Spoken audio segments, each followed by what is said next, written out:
दोस्तों, आप तमाम लोगों को बता दूं कि आप तमाम लोगों के मोबाइल पे एक अलर्ट आ रहा होगा। उसमें जो है वो हल्का सा एक साउंड है, एक वाइब्रेशन है, तो उससे घबराने की ज़रूरत नहीं है। वो एक मैसेज या कॉल है और वो जो है वो गवर्नमेंट की तरफ से है। वो टेलीकम्युनिकेशन जो है वो एक किसी भी अगर देश में कोई आपदा होती है, कोई परेशानी होती है, तो वो टेस्टिंग कर रहे हैं वो लोग।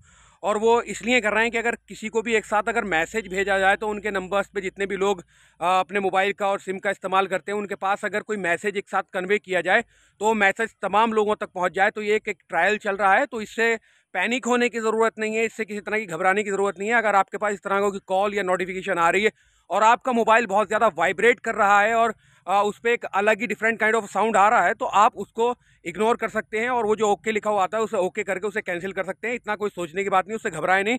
किसी भी तरह की कोई गलत नहीं है, वो सब सरकार के अंडर में ही है और सरकार से जो है मिलकर ही वो एक ट्रायल किया जा रहा है। उन तमाम लोगों तक ट्रायल पहुंचाया जा रहा है जितने भी लोग अपना नंबर चलाते हैं, मोबाइल चलाते हैं। अगर कुछ देश में आपदा होती है, कोई परेशानी होती है, कोई इमरजेंसी होती है, तो उसको लेकर वो जो कॉल्स हैं वो आ रही है और वो एक मैसेज आ रहा है। उसके ऊपर सारी जो है वो कंटेंट भी लिखा हुआ है। जो लोग पढ़े लिखे नहीं होते, वो पढ़ नहीं पाते और बहुत ज़्यादा पैनिक हो जाते हैं, घबरा जाते हैं, तो घबराने की इसमें कोई ज़रूरत नहीं है। इसी तरह का कॉल्स है, इसको इग्नोर कर दें, कोई टेंशन वाली बात नहीं है। हालांकि पहले मैसेज भी रिसीव हो रहा है, उसमें सारी चीज़ें लिखी हुई हैं, तो आप तमाम लोग घबराएं नहीं। और ये एक तरह का ट्रायल है और इस ट्रायल को जो है वो कम्युनिकेशन जो एक सिस्टम होता है, पूरी जो कंपनी चल रही है, तो वो एक ट्रायल कर रहे हैं और उस ट्रायल में ही लोग टेस्ट कर रहे हैं। अगर देश में कुछ इमरजेंसी हो या कोई बात हो तो आप तक एकदम मैसेज पहुंच जाए। जो भी है वो एक ट्रायल चल रहा है, उससे घबराएं नहीं। बहुत बहुत शुक्रिया।